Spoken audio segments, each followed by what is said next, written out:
49er mind is It's not just a thought process, but a way of life. 49er mind. 49er mind. Appreciate it. It's 49er mind that I got. It's 49er shine that I got. My psyche's on another Frisco Super Bowl. Don't sit slow, cause here we go with a super show. A written go session. I thought I read a gold obsession. With some well-controlled expressions. Let's talk about that win that we got. My food should have been in the spot. That's how it's been in the spot. Let's roll that back, all that crack, all that strip, fumble sack. Or just dial it on up if you wanna talk smack. It don't matter what the storyline, as long as the story aligns with a 49er mind. 49er mind. It's not just a thought process, 49er mind, but a way of life. For sure. 49er mind. Way of life. 49er mind.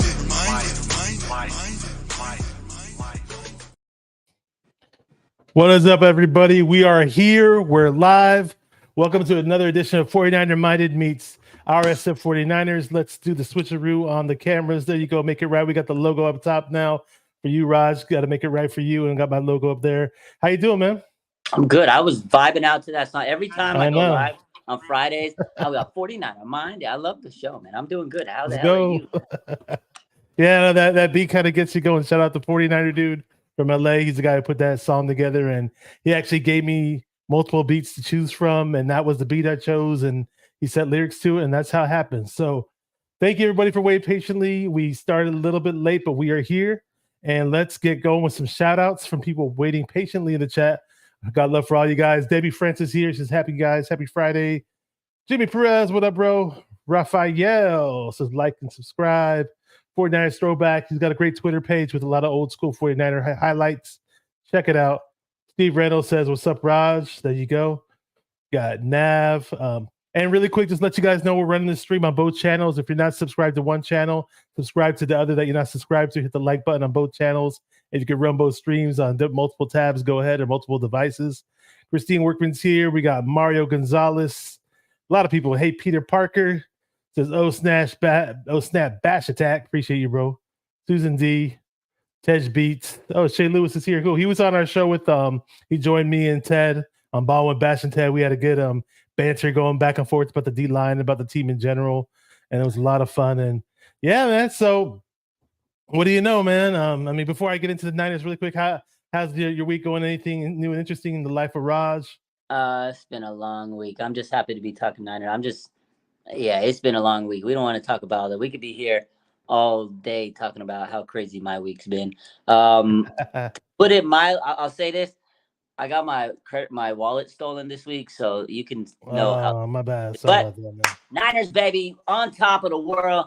I'm ready for Sunday, man. I'm ready for Sunday. Let's go. Hey, we finally broke that losing streak. No more 3-game slump. We're on a 1-game win streak right now. Let's make it 2. You know, we went up against a Jacksonville Jaguars team who was on a 5-game win streak, I believe. So, you know, Trevor Lawrence and their defense and Travis Etienne and getting all the praise and all the love before we went into Jacksonville and changed things a little bit for them. Yeah, we crushed their soul. Trevor Lawrence was absolutely just annihilated. We crushed that, man. It was, oh, man, I loved it. That was the type of game you want to see after you lose 3 games. That was the most refreshing win this team has had in a very long time. And I'm so ready for Sunday. Home game. I feel like the 49ers haven't played in Levi's Stadium for like a year.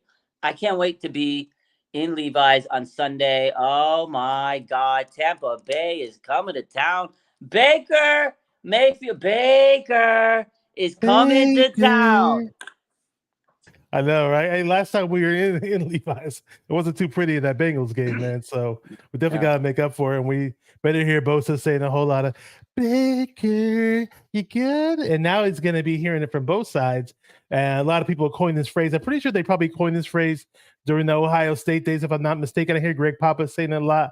The Buckeye bookends. You got Chase Young, you got Nick Bosa, and it was beautiful to see those guys come in for both sides. Bosa punching the ball loose on Trevor Lawrence. Those guys had a meeting at the quarterback, and it was a lot of fun. And hopefully we see a lot more of that. Oh, we're going to see a lot more of that, Bash. It was just a taste. That was just an appetizer of what to expect. That was the first game they played in the NFL together, and the chemistry was golden. I think it's only going to get better. They had another week of practice together. It's what I like to call scary hours is what we are waiting for. It's about to get crazy. They're going to turn it up even more. Again, that was their first game, and it was like they've played together for 20 years. It was like two best friends, and they were vibing. Bosa was happy. Chase is a dog. It's called the Chase Young effect, and that Chase Young effect led to Nick Bosa being the NFC Defensive Player of the Week. So sky's the limit. I think they're both going to just be better this week. Nick Bosa is finally playing like Nick Bosa, not Rick Bosa. It's over, man. It's time to see these. It was such a fun, game to see those two guys just go all out on the field together. The Buckeye bookends, or I call them the Buckeye boys. Another one's a little bit too much of a tongue twister for me, but the Buckeye boys are ready to smash on Sunday. I can't wait. Yeah, and I was saying this last week.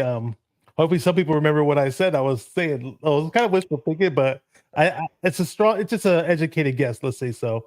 That I was saying, like, we're gonna see the old Bosa that we saw last year come back to life. With the addition of Chase Young in the mix, and we definitely saw a lot of that. And I think we'll see it continued on to the season. I mean, I heard Kyle Shanahan was saying that this is the happiest he's seen Bosa all season. And not only just Bosa, I mean, Javon Hargrave was back. Yeah, I think you could do it better than me. His little, I don't know, what do you call that? Celebration? Knock the door down, Bash. Knock the door down. I was called a break the glass. I had it all wrong. You got all those little too in case of fire, but it's knock the door down. Bro, you know who did the celly? It was freaking sideline Steve was breaking the door down. He did the little celly. That was crazy. Oh, sideline Steve did it too. Okay. Yeah, for all those that said, "Oh, we got Chase Young, but it's not going to do anything. It's not going to make a difference." Putting Steve on the sidelines and taking him out of the booth, it isn't really going to do much of a difference. Well, for the Jacksonville Jaguars to only put up 3 points on the board, something must have made a difference. It made a difference. You saw how hyped he got with Ambry Thomas. Like, the energy was, I think it made a difference. He said the communication was, he wanted to be there. And Fred Warner said the communication was amazing.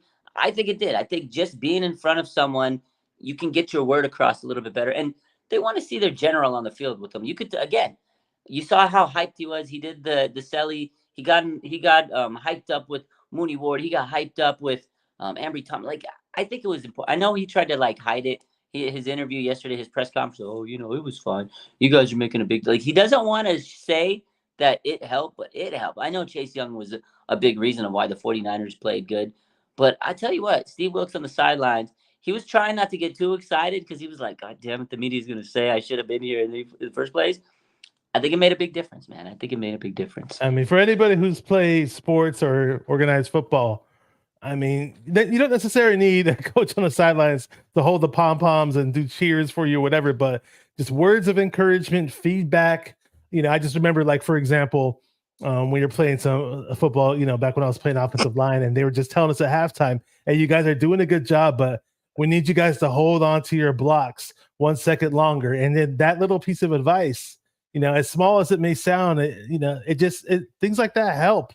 Just the talking back and forth, and from what I was hearing, sure, players had the opportunities to pick up the phone and contact whoever it is in the booth, but they're not always going to be, I think sometimes players are hesitant to do so from what I was hearing, they don't want to seem like a grunt, seem like a bugaboo, like, oh, I got to pick up the phone and ask a question. But when you're there in person, and sometimes Steve can address not just one person, but 3 or 4 people all at once. So exactly. They're all there together. They're all hearing it. The message gets sent across a little bit better. When you're up on, it's like the game of telephone. When you're in elementary school, oh yeah, okay, we're gonna go to Taco Bell tonight. By the end of the telephone line, you end up saying that we're gonna go on a titty twister. It's like, what the hell happened to the message, man? The message got the message got twisted, my guy. So it's hard. No pun intended. From the booth, man. So I like the fact that he's in their face. The message does not get twisted. You're gonna have Taco Bell, not a titty twister. You know what I mean? So that's what it is, my guy. There you go. Let me say, gives a shout out to a few more people. Dan the Core Man says, "Hey, Bashar, love the new background. Also, I didn't see the game because I had to work." Oh, okay. You can always record things and watch them later. One thing I do is, if I have the game on DVR and I know I'm gonna watch it on delay, I literally just turn all the notifications off on my phone. I don't look at anybody texting me or messaging me because I go home not knowing the score of the game when I watch it on delay. Oh, I could never. It's tough though. It's tough though. I know. Lupe Perez is here. She's saying y'all have a great night. Got it back to work. I go, okay, it's all good. We appreciate you showing some love in the chat. Debbie Francis back. Andy's already gave a score prediction. Woo! Andy G, 31-13. Okay, and I was off of my score prediction last week. I can't remember what it was. I believe it was only like a 10-point differential. I wasn't expecting us to do a blowout, but it's good to be wrong sometimes. Yeah. I honestly was wrong myself. I thought it was going to be a close game, and boy, were we wrong. If we thought it was a close game, again, 49ers came out and they just dominated, man. They came out and kicked the teeth of the Jaguars in, and they showed that they're the Super Bowl contending team. That's what we thought the 49ers were. That is the dominating team we thought the 49ers. When they came out, Jaguars had 5 wins in a row. That's what we were talking about last week. We were saying, can't count them out. Can't sleep on the Jaguars. The 49ers made them look like a team that's lost 5 games in a row coming into that game. So that's what the 49ers need to be able to do this week against Tampa, because after this game, the schedule gets really tough. And you can't lose these games. You got to hold your ground. This game against Tampa Bay could be a sleeper game because Tampa's got a good, aggressive defense. They blitz a lot. But I think overall, the 49ers, if they can just replicate what they did last week, it might be a bloodbath again. I think when we get to that prediction point, I think I might be calling a blowout. I don't know. We'll see how it goes. See. But, I might too. Yeah, we'll see. Yeah. So shout out to Showboat278 says, if Wilkes wants to be a head coach one day, he better get his ass on the field. That's true, right? We might want to get one of those comp picks too, right? That happens. I hate losing coaches, but it does help to get those picks. Susan's in the chat. What's up, Susan? We got Val Brooks. Got Big City Man. He says, I'll be at the game this weekend. Okay, last game I went to was in 2017. 49ers versus Jags. We scored 6 touchdowns against the number 1 D. I remember that was one of Jimmy G's first games as a Niner, so I remember that game well. That was a good game. That was I remember that. That was the hat and T-shirt game. That was the hat and T-shirt for the Jaguars. They were talking trash. Jalen Ramsey was on the Jags, and they were like this big hot shot team, number 1 seed. Niners were picking them off. Blake Bortles. I mean, the Niners just throttled them. Scored 44 points, man. What a game. That was a fun one. That was a fun game to watch. That was back when Marquise Goodwin was playing like a number 1 wide receiver. And then he got hurt in the last game of the year. He almost got 1,000 yards for the season, but that's all happened there. Rams cracked him in the head, and he left the game, and he didn't make 1,000. It hasn't been the same ever since. So we got Steve O knows says, hey, Raj, what's good, brother? What up, Bash? Was super glad to see Kyle use CMC as a slot wide receiver, getting the ball in different ways. I love seeing CMC in the slot, man. He's excellent at it. Some people think he could be like a all-pro slot receiver. He probably could. He could be like Cooper Kupp, and that's what I said this week on one of my shows. I said, the big key was getting the ball to CMC in different ways. Not just running, not just pounding the rock with them, because they know that the Niners are going to run. And you don't want to just run them through the tackles, especially, Trent Williams is coming back, ankle injury. The right side of the line hasn't been able to block that great, So instead of just running them through the tackles where they're probably going to get 2 yards, flag them out, throw them in the slot, nobody can cover them. And he was getting big-time yard after big-time yards. And then Debo was in. This offense was like very, very, very in sync. It was nice to see him in the slot. I agree with that, Steve-O. Yes, sir. So we talked about Chase Young and Bosa in that Jags game. Really quick, let's touch on Brock Purdy's performance. Well-deserved, because 3 touchdowns, 295 yards, 149 QB rating. It was a really, really nice bounce-back game for Brock. Oh, yeah. Brock Purdy, man. That's another guy we said needed to have a big statement game. Like, we know he struggled a bit in those last 3 games. Fourth quarter collapses. He had the concussions. This was a game that Brock had to come out and not just do good, he had to do great. And he did. He had some like high-level throws, escapability in the pocket. He threw the risky pass that Kyle talked about all week, and he threw the fucking dime to Kittle where he dropped back. Oh my God. Drop back, pumped it, steps in, defense in his mouth, and he throws a flick of the wrist. Look at the flick of the wrist. Look at the flick of the wrist. I mean, that play was amazing. But the play that I still think that Kyle, last week he said, it was a risky play. I can't believe it. After he's talked about it more and more all week, he says, I love the fact that Brock takes those risks, because it's better than having a team carry your quarterback. Oh my God, when Kyle said that yesterday, that was a shot shot to a former quarterback. Oh, we all know who he was Bro, talking about. I couldn't believe Kyle said that. Like, he says, I love the fact that Brock takes risks. And that risk taking brought him back, like we said, to having a hell of a performance. Man, that's what you want to see out of your franchise QB1. What a performance by Brock. Doing the ice in the vein, Selly with Trent and Debo. Like, he was back. That was the swagger Brock that we got used to. And, man, that was a fun game by Brock Purdy. Debo, of course, being back was huge. But, man, he was cooking, man. He was on his P's and Q's. Brock Purdy was Brock Purdy on Sunday. And shout out to Brock, because it's not like he had great protection in front of him. On that Kittle throw, for example, the pocket was definitely collapsed on that. You know, he couldn't throw his body to throw, was just his arm and his wrist or whatever. So that's good to know. And Purdy's got excellent awareness in the pocket. If there is a rush coming, he knows how to scramble out of the pocket. He feels the rush properly, and just much needed to see Brock coming out there and just be a stud, be a beast. And you mentioned that Ayuk play. People were complaining, no, you should never make that throw. You should never do that throw on the run, throw across your body. At the end of the day, I do like the fact that every now and then he can turn into Brock Favre or Brett Purdy. Just saying, every now and then. No, yeah, little gunslinger. He's such a gunslinger. He's like, that's exactly it, Bash. Brett Favre moment. That's what he is. And you know what? Brett Favre turned out to be a good quarterback. Like, sometimes you got to take risks. Sometimes it'll piss you off because you're going to make a mistake. But in order to get that touchdown, he had to take that risk. And the fact, like, if you watch that play again, the more I went back and watched that throw to Ayuk, that's the play we're talking about. Holy shit. I think he really meant to throw it to Ayuk. That was a crossbody dart. And I know Kittle was there. And I know there was a lot of defenders. But if you watch the placement on the ball, the only person that could get it was Brandon Ayuk. That was a money pass, man.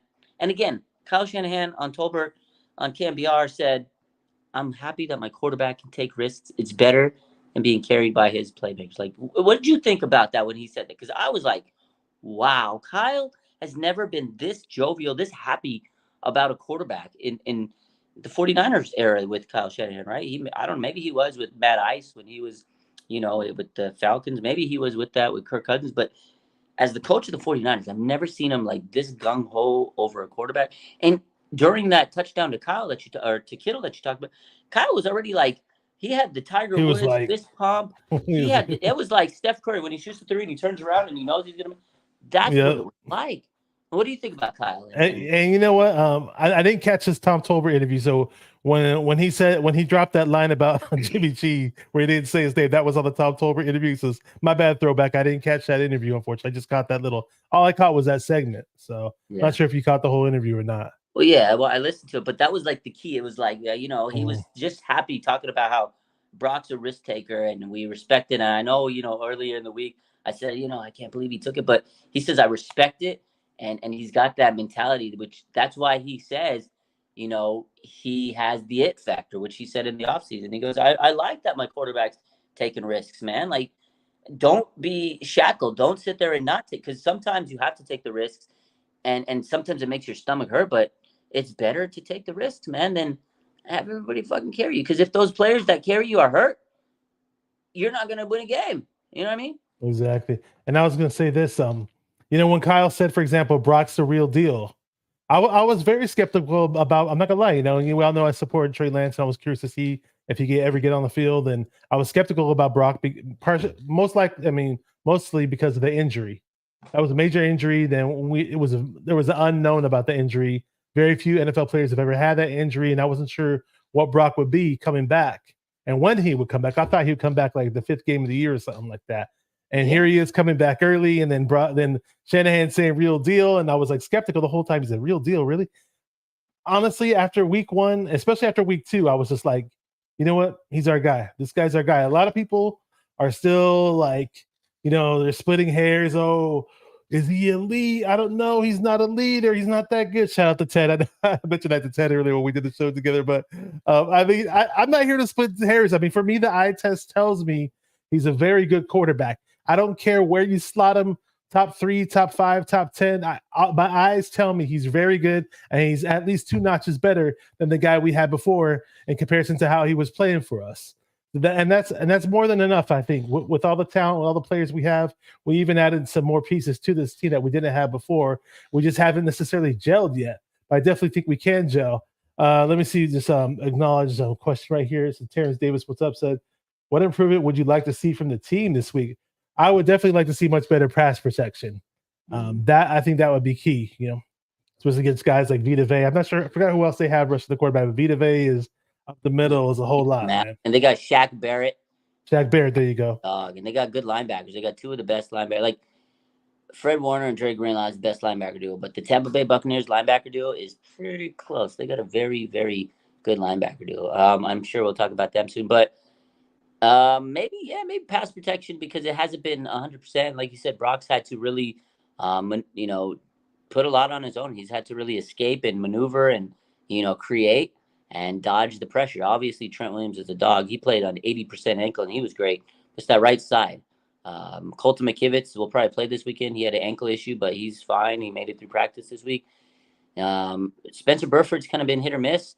A lot of penalties. To me, the thing I want this team to get better at is penalties. They are still getting a lot of boneheaded penalties that really mess them up, especially in the offense. It stalls a lot of drives, and that's those tic-tac, false start, holding those shitty ass penalties that you're like, come on, man. So to me, they got to be a little bit more disciplined. Look at the Ambry Thomas touchdown, right? Ambry Thomas scooped it up, touchdown. I mean, 49ers Twitter was going unbelievable. I was like, holy smokes, Ambry Thomas redemption arc. And the play got called back because they had the two rookies that ran on the field, and it was like, oh man. Although Shanahan was on the field too, was he? Shanahan, and then if you look back, like there was other players on the field, so everything would have been offsetting, but they didn't, catch that. But still, at the end of the day, like those just like small things like that, they gotta fix because in a big game in the playoffs, you can't be making tic-tac penalties. So I think penalties to me is something they got to really improve on. It's been something they've been missing all year, like messing up on all year, and missed tackles, man. They're still missing a lot of tackles. Wrap it up, man. Wrap it up. No glove, no love. Wrap it up. Please wrap it up, Bash. They are missing tackles at a very high rate. And it's kind of like, again, Jaguars only scored 3 points. So you can't sit here and say, okay, you can't really criticize too much because he played an almost flawless game. But they got to wrap it up because when you play better competition or players like in the playoffs, one missed tackle might be the reason why you lose the game. So they got to wrap it up a little bit better. They got to tackle a lot better. I 100% agree with you. Rick Diaz in the house. He says, nice t-shirt. This is a 49ers Sacramento Faithful t-shirt. One of the Niner Empire chapters up here in the 916. Shout out to them. I live in the 916, but Bay Area guy all the way through and through, but this is where I live right about now. Yeah, I mean, you mentioned, but I'll say this, though. One improvement. Well, back to the penalties. In that 3-game slump, a lot of those drives, totally killed us penalty-wise. It's unbelievable how many penalties we had in key situations on offense and even on defense too. It's just like we got to clean that up big time. It's embarrassing, I think of penalties like that for teams like the Raiders. So it's not a stoic franchise like the 49ers. And before we get into the Tampa Bay, I do want to talk about Jason Verrett because I did put it on the title. I saw you posted it for everybody out there in the Twitter universe and over on Instagram. And let us know what you think, man. We worked out Jason Verrett, and I think Kyle was pretty happy about it. And who knows, we may see him sign and down the line pretty soon. So he's pretty much going to be signed next week. So basically, this is how it went down. It was, a couple weeks ago, the Texans signed him to the practice squad. They kind of wanted to see where he was at because he is coming back off a big injury, unfortunately, right? He had the big injury last year with the 49ers, and he didn't make it back to the roster because he was still rehabbing over the summer. He put in a lot of work. I talked to him, and he's grinding, man. He says, I'm getting there. And when he signed with the Texans, I was like, yo, best of luck. I didn't know if he was coming back, but he told me, he goes, hey, man, you never know what's going to happen in this league. He said that. And then, boom, today, Kyle Shanahan said that he was very impressed with Jason Verrett's workout. And actually, as you go more into what Kyle said, he goes, just the team was so excited to see him back in the facility. The players were, like, there to support him. Like, some of his, the Niner players, like Fred Warner and Diamaro Lenore, and some of the young corners that really look up to him were there while he was doing his workout, and they went up to him and they were talking and all that stuff. And Kyle said basically if he's able to be signed next week, we're signing him to the practice squad. So it's all a formality. He's going to be back on the 49ers pretty much next week unless something haywire goes wrong. If somebody else claims him, because he's a free agent, but he's free to sign with anybody. But it looks like the 49ers are going to bring him back next week on the practice squad. Now, I love Jason Verrett. Again, I talk to him on social media every once in a while. We've had some good dialogues over the years. I love the guy, but the problem is just the health. If he was healthy, he would have been one of the best cornerbacks in the last decade. This guy was so talented, man. He's so talented. As far as the adversity he goes through, man, like it's so commendable, like how hard he pushes himself. Like every year, Achilles injury, ACL, shoulder labor, like some of the most devastating injuries for a football player, and he grinds and he comes back every single year. It's like a drug addict, man. He's so addicted to the game of football that he keeps pushing his body, but unfortunately, he always gets hurt. I mean, I don't know how reliable he's going to be because of the injuries, but I think he could be a good mentor, leader in the clubhouse. Like I said, the players were there and they were like, "Oh my God, JV's here. That's our dog." Like I remember last year when he got hurt and the players were wearing shirts, Jason Verrett shirts, to like show their support, man. So they love this guy. He's a great veteran, but I don't know what he would do in terms of, being able to play for the 49ers. But God, Bash, if he was healthy, he's a dog, man. Yeah, I mean, it does surprise me that Shanahan wasn't pressed in the practices, the practice they had with him or the workout. So I don't want to get too excited about Verrett, but I know when he's on, man. So yeah. And I don't know what role that. I mean, he's a bit of a smaller DB, and he was an outside guy for so long. I mean, if we were to sign him, do they plan on throwing him on the nickel? Do you know about that or? So I talked about it with a couple people. This is just my assumption. I think if you get Jason Verrett in, you probably put him on the outside. The problem with playing him on the outside, it's a lot of stress on the body because he has to really be 100% for them to throw him outside. Because if he has to go out there, he's got to be able to turn on a dime, stop and go, stutter, jump, and do all those things. I think they would throw him outside because I think they're trying to play, Deommodore Lenoir in the slot last week. They transitioned him, and I know he got a lot of hate last week. But people got to realize Deommodore Lenoir was transitioning to the slot. He'd been playing on the outside, so it's a little bit of a different situation. So I think Lenoir, he played slot in his rookie season. I think he could play the slot. You put Verrett on the outside because to play the slot, you got to be a little quicker. And with Jason Verrett, with all the injuries, I don't know if he has the ability to cut and stop and go, like I said, to play in that slot. So I say outside JV, outside Mooney Ward, slot Deommodore Lenoir, or if Sam Womack comes back and he impresses them, you go Sam Womack, who's questionable to play this weekend. That's a guy that could be back soon. But the thing with signing Jason Verrett is if he's healthy, it at least gives him some more depth. Because now you're talking about what we just said. We have Ambry Thomas, we have Deommodore Lenoir, Mooney Ward, Jason Verrett. So there's more depth. There's more options. You know what I mean? There's at least more options. You could rotate Jason Verrett here and there. And I'd feel a little bit better and a little bit more comfortable with more depth than having Isaiah Oliver out there, who's a damn liability. You know what I mean? So, oh, yeah. And for example, like you said, rotation. If we do have Rhett in the mix, we don't have to have him out there for the majority of the game. In certain types of situations, splitting reps, keep him fresh. Less stress in the body. All that helps. Mm-hmm. And yeah. So Val Brooks has a question: what is the Achilles heel or the ankle? The Achilles is basically the tendon, back of the ankle, right? The back of the heel. Yeah. Mm-hmm. So it's like at the back of your ankle on the heel, and it digs into where the bottom of your ankle is. So that Achilles tendon's in the back, heel-ish ankle area, the back of the ankle, but where the heel kind of inserts down there. So yeah, that's a tough one because imagine you got to plant, you got to stop, you got to jump, all that pressure on your Achilles, you can't do any of that stuff. So it's a very important part of your lower body. Just a reminder to like and subscribe on both channels. We got the link to my channel there. If you're not subscribed to 49er Minded, check it out. Hit the like and subscribe button. Much appreciated. If you're not subscribed to Raj RSF 49ers Live, it's in the description box of my channel video right here on my channel, or you can just hit that link. And I got both channels linked up there. We would definitely appreciate that. I heard a little rumor about practice today. I don't know if I said it. I know I threw this out there either to my friends or on one of my shows.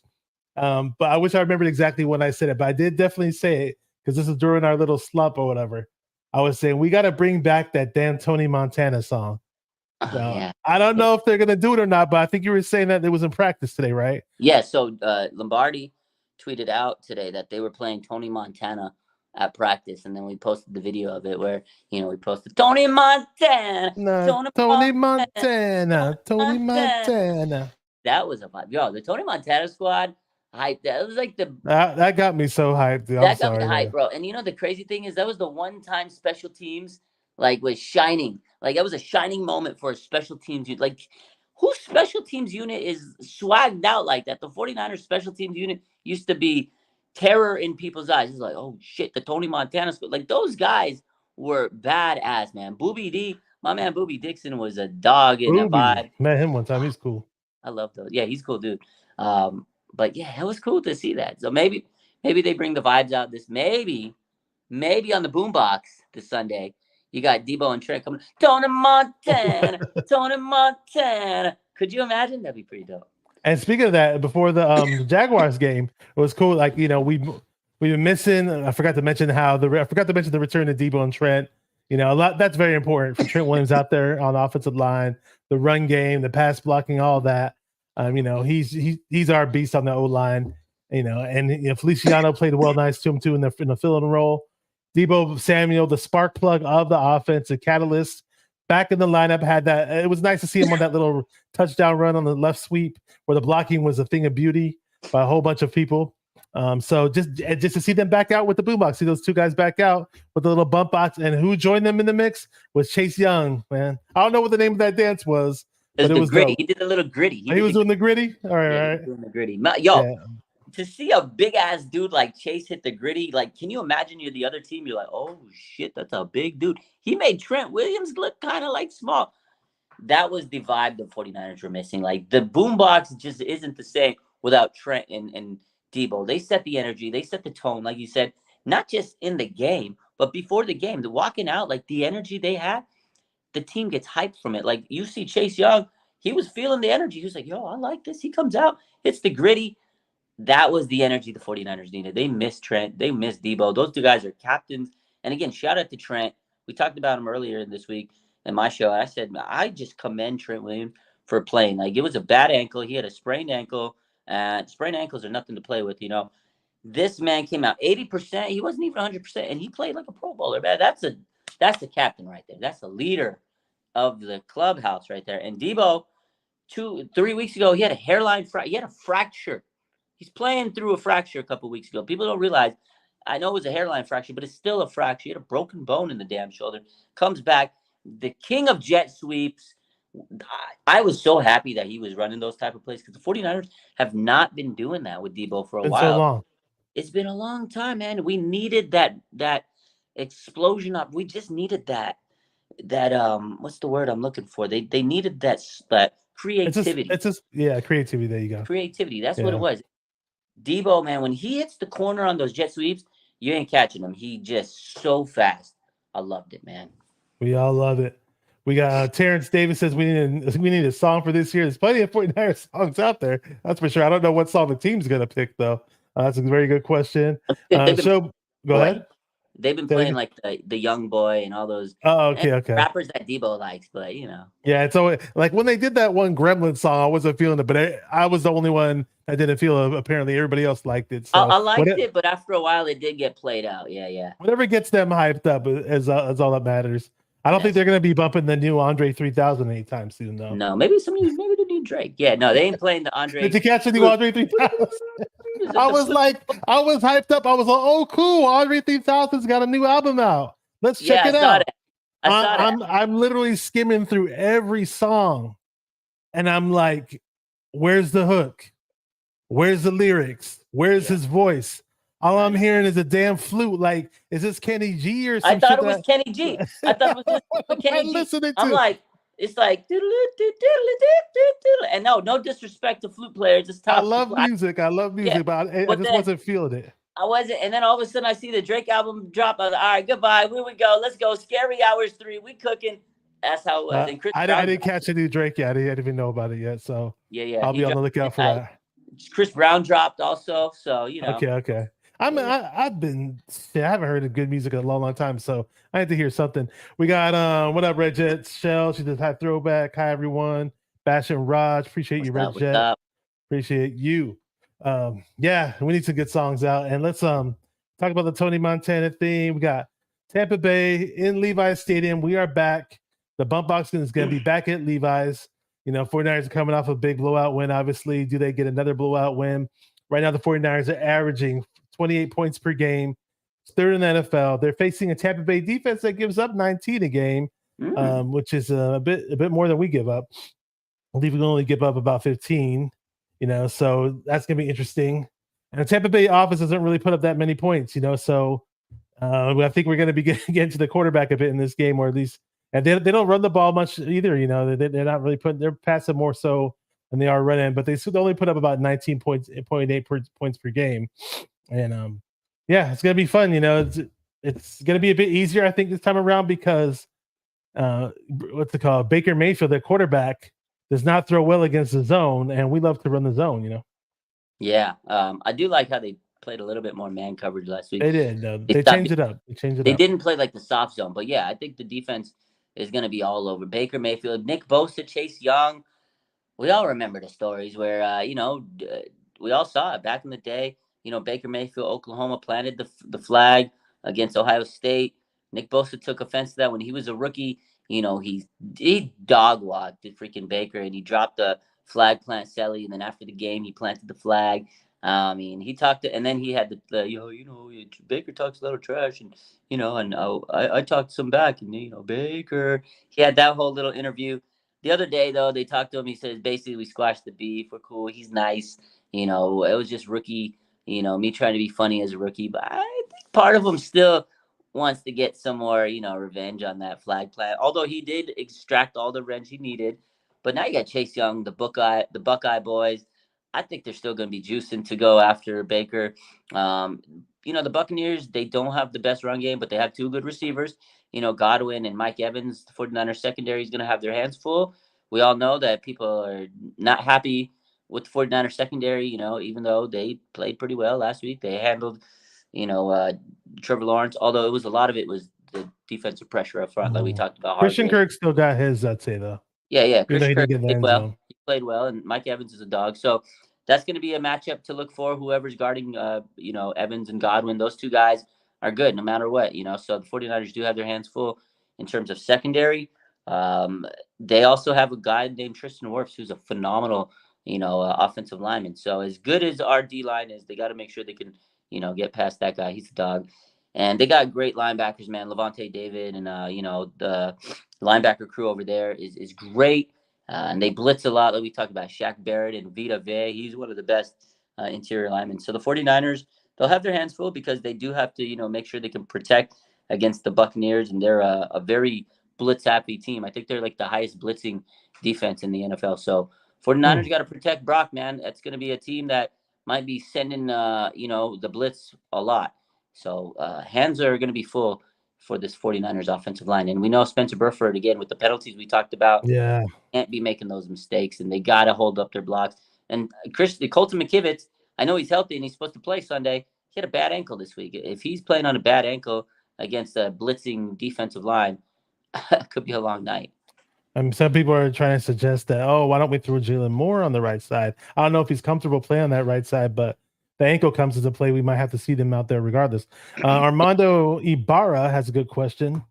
Says, strip sack and forced fumble again for Bosa Young this week? I hope so. That meeting at the quarterback, race to the quarterback was a lot of fun. I think we're going to see it eventually sometime later in this season. Maybe this game, who knows? Tristan Wirfs is a beast, though. I'll tell you that much. Dog, man. But I think they'll be trying to race to Baker and put him down on the ground. I do think Nick Bosa and Chase Young are both going to have good games this week.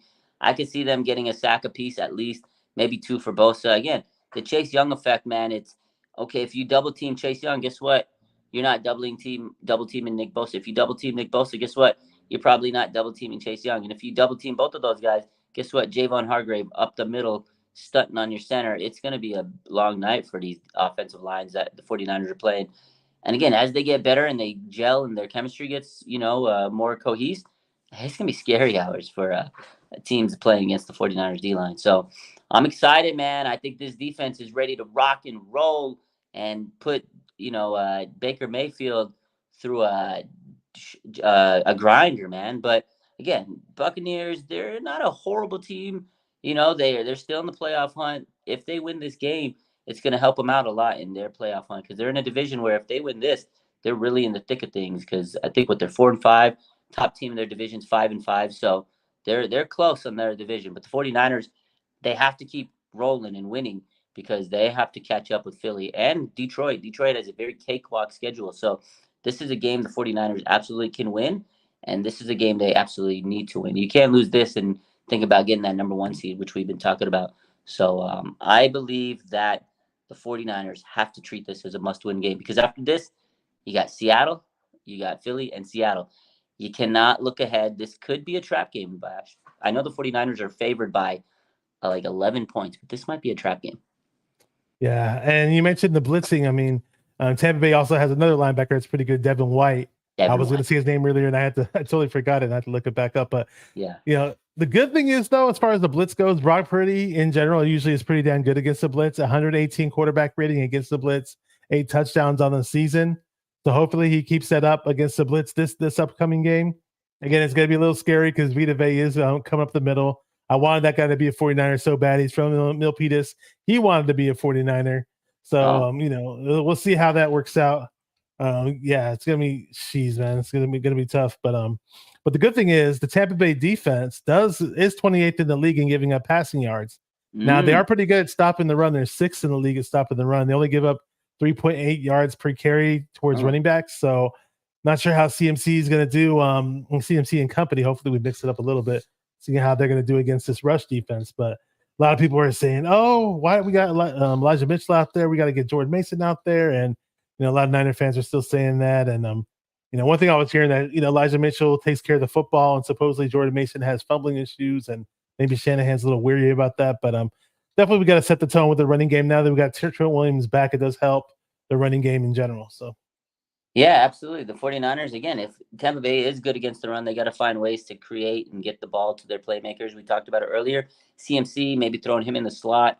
Brandon Ayuk, you got to throw it to Brandon Ayuk. Last year against Tampa Bay, he had a great game because of the fact that their secondary was not really that great. And again, this year, their secondary is still kind of, figuring things out. So if the 49ers want to get this game, it's going to be Brock Purdy, Brandon Ayuk, Debo, and Kittle. Those guys are really going to have to shine again like they did last week. So I think Brock Purdy is going to have another big game against Tampa Bay. If they're going to be stopping the run, you expect Brock Purdy to step in and throw those big-time touchdowns. So that's kind of what I'm looking at here. Again, they do have great linebackers in Tampa Bay, like you mentioned, Devin White. That's the other guy I was thinking of. So it makes sense that they can stop the run because they are very stout in the front seven. So they're good against the run. Set the edge well, and again, Vita Vea. Guys, I didn't know he was a Milpitas legend. Milpitas legend, Vita Vea. I didn't know that. You didn't know he was from the Bay? I didn't know that he was. Oh yeah, but definitely before the draft, I just heard a whole bunch.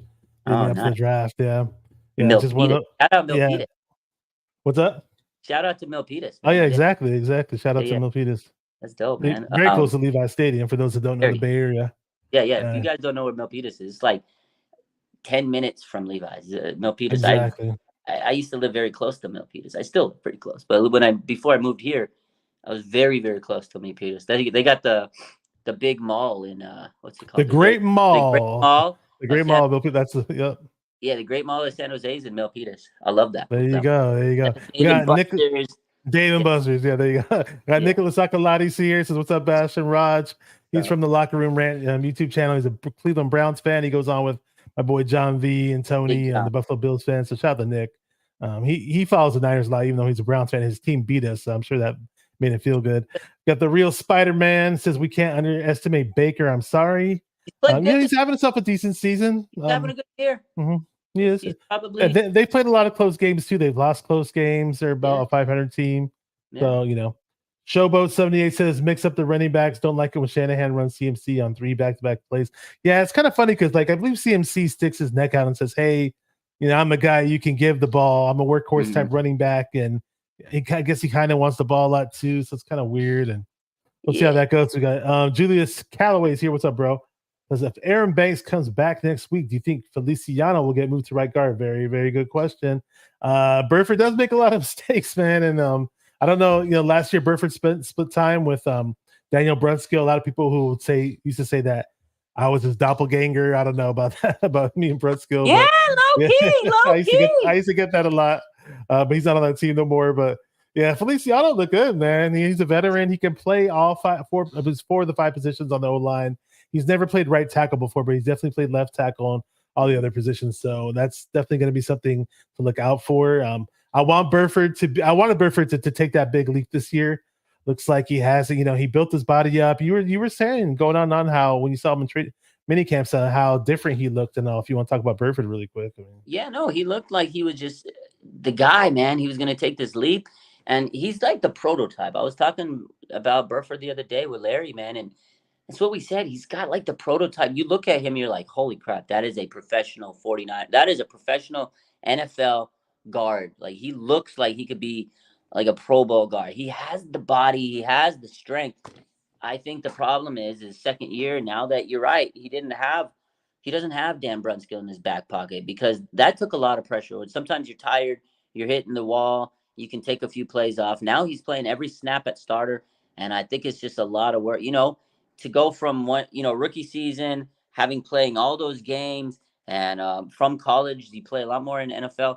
But he got to kind of cheat a little. He didn't have playoffs. He got a little, guy to kind of give him a few breaks here and there. Now he's doing it all, and it's the second year, so he didn't.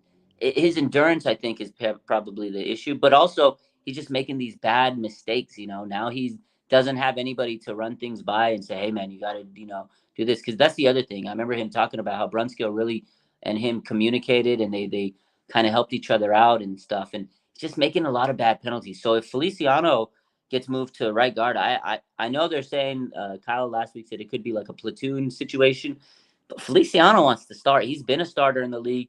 Again, he's the veteran. He's not going to make those silly penalties.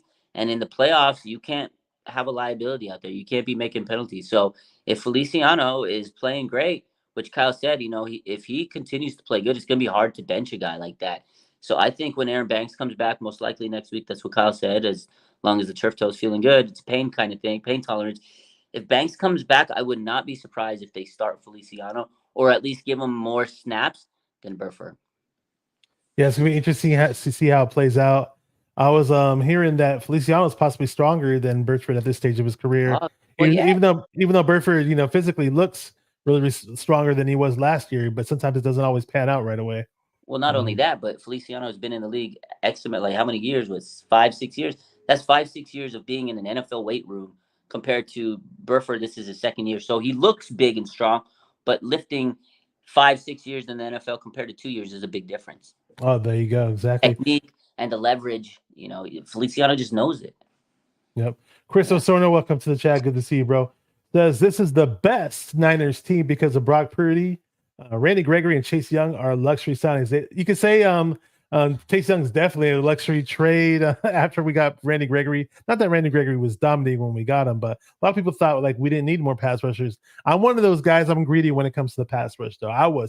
I definitely wanted another pass rusher in the mix, one with a bigger type name, and we got that guy. So I got really happy. I'm just greedy when it comes to the pass rush.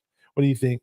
They needed a pass rusher, a bash. It's not a luxury to me. They would not have been able to make a deep playoff run if they didn't sign Chase Young. Gregory was nice. I think that was depth they needed, but they messed up this offseason. There was a lot of free agent edge rushers they could have got. I think they put all their eggs in the Drake Jackson basket. I still think, he may be able to pan out eventually, but he wasn't a number 2 defensive end. This is the thing. Chase Young could be a number 1 defensive end on any team. On any team, number 1 defensive edge rusher, edge rusher. The 49ers have a man named Nicholas John Bosa. He's going to be your best pass rusher. Now you have 2 bona fide superstars at the edge of each side. They've been searching for that. When they had D Ford, they thought they hit the jackpot because they drafted Nick Bosa and they had D Ford. He got hurt every single week, every year, and he couldn't play what they wanted him to. Because if he would have stayed healthy, we would have been fine. But they've been searching, Bash, for that edge rusher on the other side to take pressure off Nick Bosa. They want 2 Ferraris screeching off, racing to the quarterback, which we finally saw. Charles Omenihu, Jordan Willis, Austin Bryant, Clellan Ferrell, Samson Ebicam. I'm not saying they're horrible. I loved a lot of those guys. I think they were great talent. They were good rotationary players, but they weren't a bona fide star on the other side. None of them could be a number 2 edge on another team. None of them could be a number 1 edge on another team. Chase Young could be your number 1 edge on your team, or number 2, because they had Sweat and he was great too. So in Washington, now they have 2 guys that could be the star on any defensive line. They needed Chase Young, absolutely needed it. He transformed the defense. He's bringing the juice to this defense like Christian McCaffrey did to the offense. It wasn't a luxury. If they didn't make this move, the 49ers would not make it to the Super Bowl. Now they have a legit chance with Chase Young. I'm telling you. And we all remember that year we made to the Super Bowl. D4 was on the opposite side. When D4 was healthy and playing, man, it was a thing of beauty on that opposite side of Bosa. So looks like we have something similar coming up this time around. Yes, sir. Yes, sir. So we got some other things going on in the chat. McKivitz not getting too much love from the fellow 49er fans. And I don't trust McKivitz at all. No one really trusts McKivitz. I mean, I'd say he's a little bit better than what the glitch he brought us, but which isn't saying much. But yeah. I mean, week 1, I freaked out after seeing what TJ Watt was doing to McKivitz. It is better now. It's a lot better than what we saw week 1 because I lost my mind in week 1 when I saw McKivitz. TJ Watt, man. Yeah. But you're right, because if the 49ers have to play a Super Bowl or against one of these elite teams, they're going to have a Chase Young type guy. And I agree with the Niner fans. I hold my breath when Colton McKivitz is back there and having to protect. It's scary, very scary. And not only pass protection, but he's not good at run blocking. And actually, if you really think about it, at least Mike McGlinchey knew how to block the run. Like, he was good at blocking the run. So, I mean, it's about the same, honestly. I mean, the only thing is he's not getting highlight pancaked by Micah Parsons in the game. Oh, man. A forklift on that play, man. Yeah, that was bad. That was and he wasn't very, very bad. Top 10. He wasn't a top 10 pick. That's the thing, McGlinchey. He was a top 10 pick, and he never made a Pro Bowl. He was getting cooked up. So it's like that's why he got a lot of criticism. That guy was a top 10 draft pick, and he was just not a top 10. He didn't look like it on the field, basically. And back to pass rushers. That year, I was hoping we get a pass rusher in the draft, but I don't think it was a strong pass rusher draft to begin with. The year we drafted McGlinchey, so it is what it is. I know we need help with the O-line, but he was there, and there's a lot of DBs that year. There were some good. There were a lot of DBs. Who'd you want? Minka or Minka. Yeah, I remember him coming. Derwin James. I screamed. I was like, Derwin fucking James! Oh my god! And a lot of people were really big on Derwin James that draft. A lot of Niner fans, yeah. Oh man, and they had very, very well. Had Trent Brown, great lineman, but I guess Kyle didn't like him because he was lazy. But Belichick got that man and cut him into shape, and he won a Super Bowl. He made a Pro Bowl and a Super Bowl. So somehow it worked for the Patriots. That's what was killing me about the whole. I hate to bring the guy's name up again because I bring up way too much. I was just so pissed that we didn't draft DeJuan Jones. And people were saying that, he's not a scheme fit for the Niners and he won't fit Kyle's scheme. And I'm like, well, again, like you said, and I've said it, like, well, it's not like McKivitz is much of a scheme fit for this Niner team. Where has he been in the run game? He's barely shown up in the pass game. What up, Riddy? Happy birthday, bro. Good to see you. Says, my boys, Niner D, throw Baker around like a rag doll this Sunday. There was some guy in the chat last week, too, and he was saying he needed this win as an early birthday present. I forgot his name, but shout out to that dude. Rashad. My boy, Rashad. That was Rashad. Okay, that's right. That was him. Yeah. Nicholas Akalati says, I feel like McGlinchey got a lot of unneeded heat. He always rated fairly highly. But the problem with him is maybe he'd have a lot of good blocks during the majority of the game, but he'd always get that one play where he got beat really, really bad in pass protection. And he stood out like a sore thumb on those type of plays. The quarterback, he'd get tossed to the ground, and the quarterback would get murdered. It wasn't a good look. Yeah. And again, Wanda's a beast. I think the reason, again, he's a top 10 pick. They passed on so much talent that year to get this guy, and he just never was like a Pro Bowl. I mean, again, he was actually a good run blocker. Like, I'll give him that. McGlinchey could block the run like nobody's business. I mean, there's been so many runs that they used to run to the right. Now they can't run to the right. It's such a liability to run to the right. You just got to run behind Trent.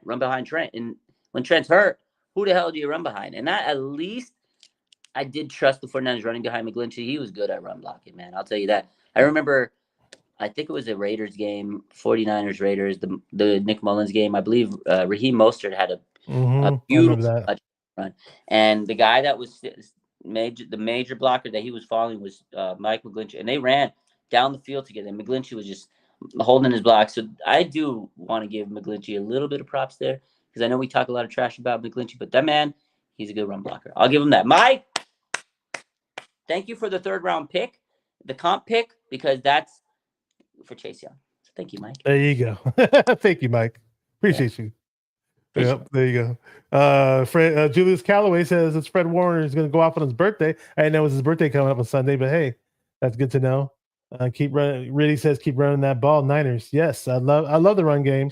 Love what CMC's doing. I just would like to see a bit more of Jordan Mason. He runs tough. He runs hard, and I'd like to see Elijah Mitchell get back to speed to what he was. Man, he's nice running back when he's on point. I don't know why he's slowed down. And he always does take care of the football, but who knows if Elijah Mitchell will ever be what we once thought it would be. Chris Sono says excited about next week, man. 2 games we're going to kick the Bucks' asses and take it to the Sea Chickens. Yep, Thanksgiving night against the Sea Chickens. Critical games for the Niners to set themselves up as top dogs in the NFL when they're 100% healthy. Totally agree with that. See what else we got going on in the chat. Red Jet Shell says, given what's been going on in the AFC and injuries hitting some quarterbacks on the NFC side, the Niners could very well close this out and take first place in the NFC West. I had this in my notes. Why is it that we played we played the Vikings, and Kirk Cousins plays the best game of the season for himself, right? And then lo and behold, soon after he's out for the season. Yeah. We play Burrow. Joe Burrow has himself a good game, a really, really nice game. And now he's out for the season. It's like the NFL scheduler. So you would have just actually. I saw someone. I'm glad you brought this up. I saw someone tweet this today. I can't remember who. It was on the timeline. I saw it, and it says the last three quarterbacks that the 49ers played before the Jaguars game. So Trevor Lawrence, if you're watching this, close your ears. You might not want to hear this. The last 3 games before the 49ers played the Jaguars, every single one of those quarterbacks is out for the season. Deshaun Watson, Kirk Cousins, Joe Burrow. Yeah, that's hopefully that I don't want Lawrence to get hurt. I don't want it to happen to Trevor Lawrence, but so maybe. Oh wait, but the difference is the Jaguars didn't beat the 49ers. If you beat the 49ers, your quarterback is going to be out for the season this year. Don't beat the 40. Hey, rest of the NFL, don't beat the 49ers if you don't want a quarterback to get hurt. Don't beat us. Let us go. There you go. So Baker Mayfield, just lie down for us. Let Bosa and Chase Young meet you. meet you. They're gonna race to you. And if you don't, Baker, if you beat us next week, you might blow your knee out. I don't wish that upon you, but I'm just saying this is the evidence right now, which is crazy. 3 games. They lost, and all of them. Did that PJ guy get hurt too on the Browns? Did he get hurt too? I know he's not playing, but did he get hurt though? I don't know, but they are playing TDP. Yeah, TDP. Yep. Is it TDP? Yeah. Dorian Thompson. DTR. DTR. There you go. I know he's from UCLA, and the 49ers were rumored to draft him. I know they took a few looks at him in the pre-draft process, but Cleveland ended up getting him. Laura Katsir says, "Hola, Bash and Raj. Hope you're having a great night." Yes, we're trying. We're doing our best. Ethan Collins, what's up? He says Watson didn't play us though. Yeah, he didn't. True, but his team. Yeah, no. He played us though. That's true. Yeah. That was a terrible signing. I'm sorry. All that guaranteed money. And Watson has not been the same guy. I'm sorry. That's just that's a rough one. Sorry, Nick. I know you're a Browns fan, but no, they're just going with DTR. Yeah. So PJ didn't get hurt. They're just going with DTR, but they just want to go. You might as well develop the younger guy. Let's see what you got out of him. Yeah. Well, it brings us to that point of the show. Yeah. Chances makes his predictions. I know somebody in the chat was calling. You go first. What do you? I'm gonna grab some water. Got some predictions. Let's do this. Okay, gotta go with Javon Hargrave. I don't know if you can still hear me, Raj. Javon Hargrave looked like the Javon Hargrave we saw at the start of the season, which I like. The kick down the door, Javon Hargrave. I'd like to see him get to the quarterback again. Bold prediction: Javon Hargrave gets a sack, Chase Young gets a sack, Bosa gets a sack. I think we're finally gonna see that pick 6 from Talanoa Hufanga. Now that we got the pass rush back up to speed. We got guys like Clelin Ferrell, the mix, Randy Gregory, giving Bosa and Chase Young a breather. So it's going to be a lot of fun. And prediction on offense. I know I had one in mind. But I'll go back to offense. But you go ahead. I gave my defensive predictions. And my score prediction. We'll say make it 30-13. There you go. 30-13 Niners. Okay. So I got 49er defense is going to just go crazy this weekend. It's Fred Warner's birthday, by the way. This man's going to come out with so much energy on Sunday. He's about to go crazy. I think Fred Warner is going to have a legacy game, it's a birthday game. I got Fred Warner taking a pick, a sack, a forced fumble. He's going to have it all. He's going to do it all. I got Nick Bosa and Chase Young getting a sack at least a piece. Javon Hargrave, he'll join the mix. He's going to get one. They're going to be having a sack party on Baker. And I'm going to tell you this right now. Diamond Lenore, everybody loves to hate this guy except me. I'm his biggest fan. Diamond Lenore is getting an interception on Sunday, ladies and gentlemen, because I'll be at the game. Every time I go to the game, I seem to see Diamond Lenore get an interception. Diamond Lenore is getting an interception this Sunday. When he does, I want my flowers on Sunday night because this guy's going to get a pick on Sunday.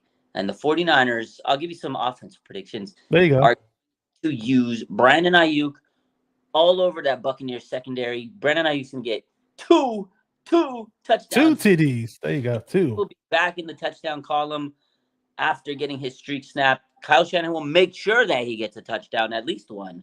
CMC will get a touchdown. 49. Last night, I said the 49ers, I didn't give a score, but I said they'd probably win by 10 points. So I'm going to give you my score tonight. The 49ers are going to score 31 points. They'll score 31. The Buccaneers will score 17. 31-17. Okay. Yeah. So yours 31-17 minus 30-13. Let me go look at some predictions in the chat really quick. The real Spider-Man says 35-13. We got Big City Man 44-14. You know, there's been some games, man, where we messed up on a drive here, messed up on a drive there, and it just seemed like we left a lot of points on the field. And there's been some games where it looks like we could have put up 40s, so you never know. Yeah, it would be nice to see this game, that's for sure. Alexander Beltran says Freddie's always on it. She gave a compliment to your hat earlier, by the way. I kind of forgot to throw it up on the screen, but she said, "Nice hat, Raj." Appreciate it. She says your hat is on point. There you go. It says Raj's hat is dope. Appreciate it. I just got my new hat. I just got it this week. Actually, I won a bet with one of my followers, and he came through and he delivered the hat. He goes, "All right, there you go, getting those free hats." We got Shades by Shardal. What's up, Shardal? Good to see you, bro. Please say Diamador 5 times fast. Diamador. There you go. There you go. Special request by Shardal for Raj, and he came through. I've always been a Diamador Lenore guy. I know he gets shitted on a bit from time to time, but I was doing mock drafts that year they came out, and there were like 2 or 3 mock drafts that I did where I picked both Ambry Thomas and Diamador Lenore in the same draft. Oh, yeah, wow. And I was hyped that we picked them. I was like, okay, cool. They did what I was doing in my mock, so hopefully one of these guys pans out, if not both. And they're sticking around, they're not all pros or anything like that, but as long as they're good complementary players, we can probably get by. Noah, the name's so nice you got to say it twice. Says 33-0 shutdown. Okay. I like it. Chris Ornor says, Sorno, that is. This team is 100% healthy. Bucks are in for a doozy. Susan D says, shutout would be amazing. Before y'all end, what do y'all think of Ambry Thomas? I think it was. I'll say really quick. I think it was nice of him to step in because it's been a long time since he had an extended role with this team. And his rookie year, I mean, when he made an interception down the stretch, was in that Rams game or was the Bengals game towards the end of the year, and he was making plays, and there was bumps and bruises along the way. But then we just stopped using Ambry, and people said he sucked and he's trash and he's garbage, and they had the confidence to throw him back in there and make him starting outside corner. And for the most part, he did pretty well, and he should have had a touchdown. So what do you think? No, I wanted to talk about it when you were just before we went and we're reading the score that you said something, and I wanted to mention Ambry, because you mentioned Diamondor and Ambry, and you had him in your mock. So I got to give Ambry Thomas some credit, man, because he's been through a lot of adversity with the team. He was a 3rd-round pick. That rookie season, he showed flashes. I mean, there was times where, he got beat, but he was always in position. And then he makes the big play, man, against the Rams that basically put the team in the Super Bowl, or in the playoffs. It was kind of like, remember when it wasn't as good as the play, but when Navarro Bowman picked at the stick, it was like the 49ers are going to the playoffs. I cried when they did the pick at the stick, man. The pick at the stick was crazy because I remember it's like the 49ers are going to the playoffs and Bowman and Willis are running out. It was like crazy. But that play right there was the same to me. It was like Ambry Thomas put the 49ers in the playoffs. I was like, oh, yes, sir. In LA, the Niner fans were right. It was raucous crowd, and oh my God. Aaron Thomas fell far from grace because he's been, just hasn't been able to take that next step. He got benched. They were going to cut this man, but sideline Steve believed in him. He had to make a move. He had to make some type of change. Isaiah Oliver was getting cooked, roasted, and beat every single week. And you know what? Steve said, listen, man, I'm going to put Ambry tonight on the outside. And it was a big move. Like, I don't think people realize. I remember watching the game last week. As soon as the game started, I was like, Isaiah Oliver's not in. Ambry Thomas is on the outside. Diamador's in the slot. Okay. And Ambry was so good. He let up 14 yards, no touchdown. He was cooking. He clamped up Calvin Ridley. I got to tell you that he clamped Calvin Ridley up. Should have had a touchdown. It is what it is. But shout out for Sideline Steve for giving him the confidence. That might be a turning point. I don't know. Maybe he'll still, not be consistent. But if he can build off of that game, the momentum, the mental fortitude that's going to give him is huge. And when he was on the sideline after that play, and Wilkes gave him a hug, and they were like, I got you, man. Like, you could tell. Like, I was like, man, what a moment. He's like, I got you, man. Like, thank you. I think Ambry genuinely looked at Steve and says, thank you for giving me another chance. Like, he just needed another chance, and that might be the moment that springboards the rest of his career. Or it could just be a great play by him. I don't know. But it was a great game for him. Shout out to Ambry Thomas, man. This guy has battled a lot. And you're right. People have hated on the guy. Even I've been critical of him myself. But listen, man, sometimes you just need a moment to go right to flip the switch on you. He was talented. He was a third-round pick. I hope it works out for him. But big moment, man. I loved it. I totally agree. And, it'd be nice to see him bounce back and rejuvenate his career. Totally agree with you. Big City Man says Ambry may fall off now and again, but he's always been clutch. At the end of the day, as long as that pass rush is up to speed, you can have the most average DBs out there, and they'll find a way to make plays. They'll find a way to make it happen. That's why I was so hyped up, and I've been so happy that we got Chase Young in the mix, along with Randy Gregory, along with Bosa, along with Javon Hargrave, all those dudes. It's going to be a lot of fun, and I think Chris Kosirik loves it too now that he has a lot more to play with. Doesn't have to play Bosa 98% of the snaps. Can rest him every now and then, and that's how it should be. Shades Bar Shardal, really, really appreciate the love. I wouldn't say I'm one of the best, no, but I think we have the best fans, we're the best chatters, the best viewers, and Raj is one of my best friends, and great to have all you guys on here. It's the two best content creators in Ninerland. Appreciate you, bro. Appreciate you, man. You're awesome. Appreciate everybody today. What's up? I love Shades. Shardal. Shardal's a shit, man. My guy. My guy. Yeah, if you guys know him, he was big on Grant Cohn. I remember when he used to call on the Grant Cohn show, it would for like weeks straight, people were just jumping on the chat like, when's Shardal coming on? When's Shardal coming on? People were just typing up away on He's that. He's a cult hero, man. He's a cult hero. He is, man. He definitely is.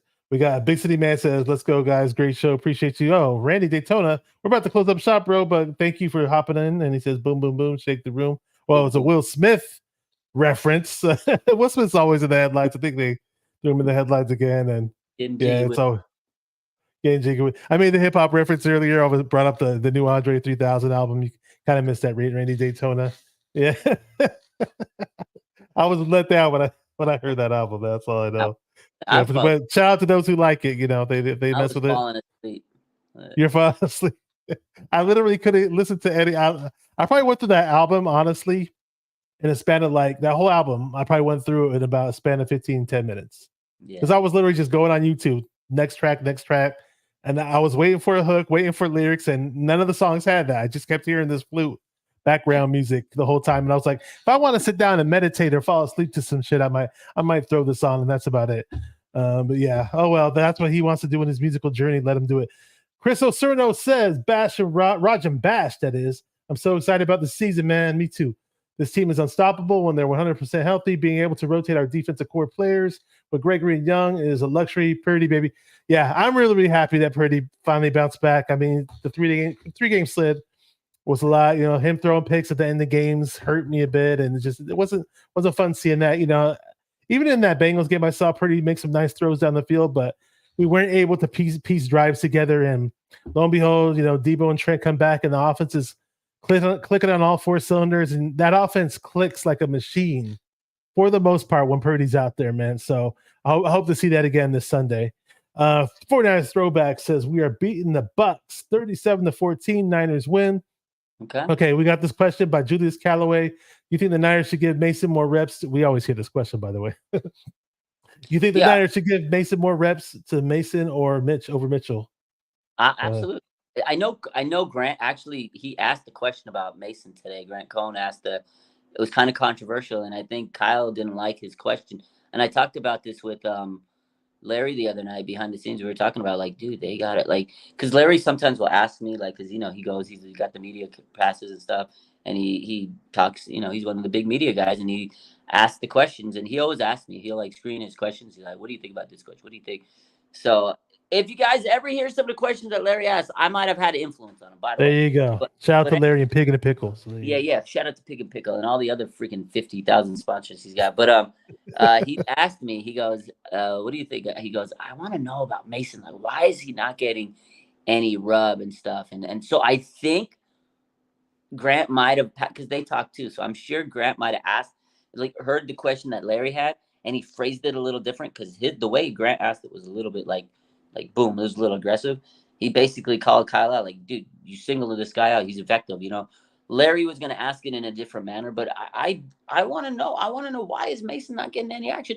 I think maybe he's just because of the fact that, he's didn't protect the ball or whatever, and Kyle needs you to be he needs to trust you that you're going to have ball security, and it is what it is. But I definitely think that Jordan Mason needs his reps, man. Give him the rock.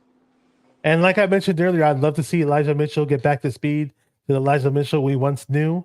But at the end of the day, you have to go with the hot hand. And if Mason's the hot hand, then please, Kyle, go with him.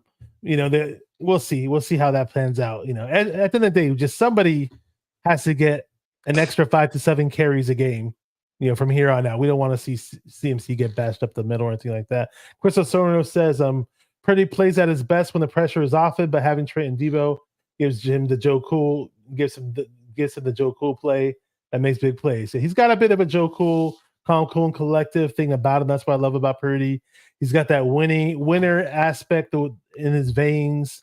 He's not afraid to make the big throw, and he's just a baller. You could just tell he's a baller. So the next step for him to do is bring this team back like in a major comeback type of role. He's only 23 years old. For people that want to write him off, he's only 23 years old. He's got a whole lot of football left in him. So plenty of room for improvement. That's all I got to say for Purdy. And it's looking great so far. 36-13 is the score prediction from Julius Calloway. There you go. There we go. Speaking of Brock, love the guy. I think that you said it best, is he just has to be able to learn how to play under the pressure, because like the comment said, is he plays good when the pressure's off of him, but he has to learn how to play when the pressure is on him, which he wasn't able to do in those 3 games that the 49ers lost. But I think also, too, there's other factors, right? They didn't have Debo. They didn't have Trent. He did play through some concussion issues and stuff. So good bounce back. I think he'll figure it out. He's 23 years old, ladies and gentlemen. I love Brock, man. I think that was a big bounce back. And you know what? We are full circle this weekend, Sunday, against Tampa Bay. Brock Purdy will be playing the team he played in his first career start against last year when he actually started. He went toe-to-toe with Tom Brady, slayed Goliath. Obviously, it's a team game. He didn't just beat Brady, but the whole team did. He was the only quarterback in NFL history to make his starting debut against Tom Brady and beat him. That was huge. And this was the first time Tom Brady ever played the 49ers in the 49ers house. He never played a game at Candlestick, actually, which is so weird because Tom Brady's played longer than anybody. And he finally played the 49ers in their home stadium. He had all his family and friends there. He's a Bay Area kid, grew up a Niner fan, and Brock Purdy gave him hell. So many times. I remember that game vividly because it was crazy. He was in the locker room snapping pic, like when he was walking into the locker room. Remember the video? I think I posted it. It was like went super viral, and he was like taking pictures, and he was like looking at, because he never had been. This was his childhood team, and he's a Niner fan in his heart. And he took all the pictures of Joe Montana, and he was loving it. And then after the game, he was talking to all the players, and they were like idolizing him, man. They were like fanboying over Brady. And then him and Brock Purdy shared a moment. He's like, yo, man, great job. You're going to be great. Like, that was a cool moment. And then you had Fred Warner trying to make sure that Drake Greenlaw got his ball signed because he intercepted Tom, and Dre's like, oh, I want him to sign my ball. I gotta get a signature. So Fred's like, yo, anybody got a marker? Anybody got a marker? And he goes and he's like, yo, Tom, I need you to sign this for my boy Dre. He's a big fan. And they were like, I watched you since I was a kid.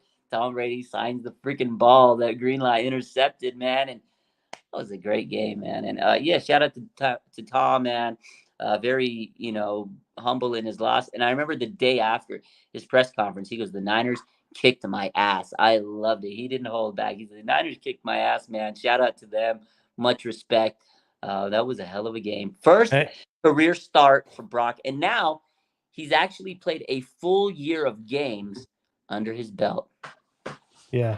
If you pull up Brock Purdy's stats from when he started last year compared to now, tally them up all together, it's almost a full season of NFL play. And I believe it's like 28 touchdowns and 9 interceptions. It's a 3-to-1 TD ratio to interception ratio, which is excellent. And this year he actually has a 3-to-1 TD ratio as well.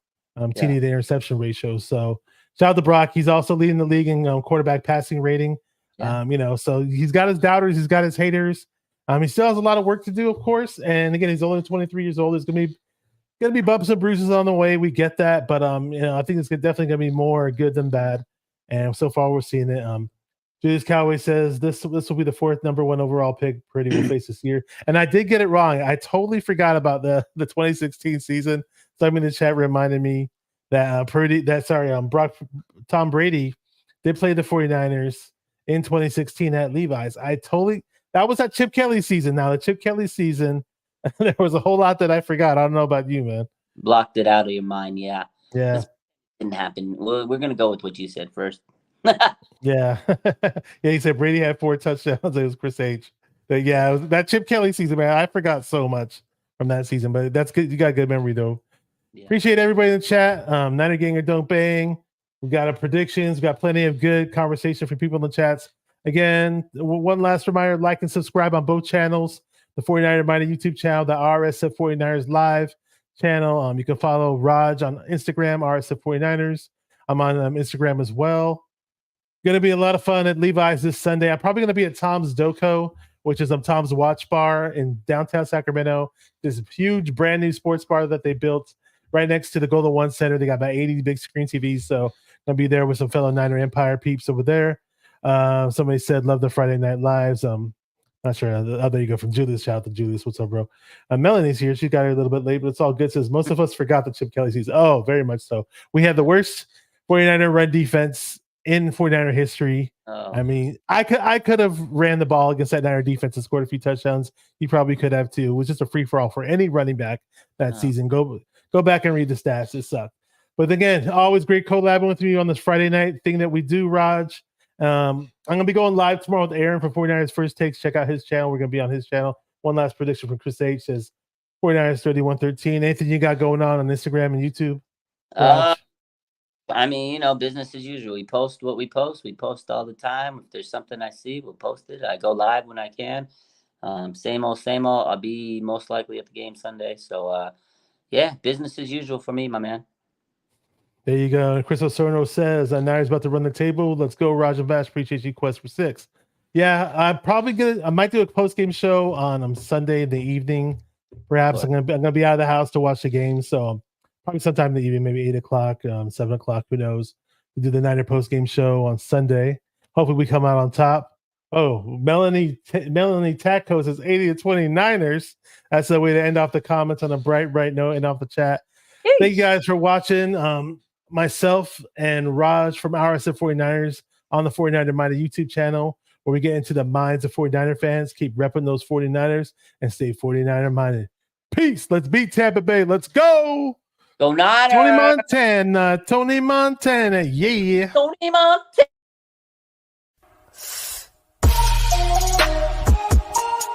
Come on, 49er fans. Let's get it. Because it's 49er mind. We gotta do this one time for the Empire. It's 49er mind.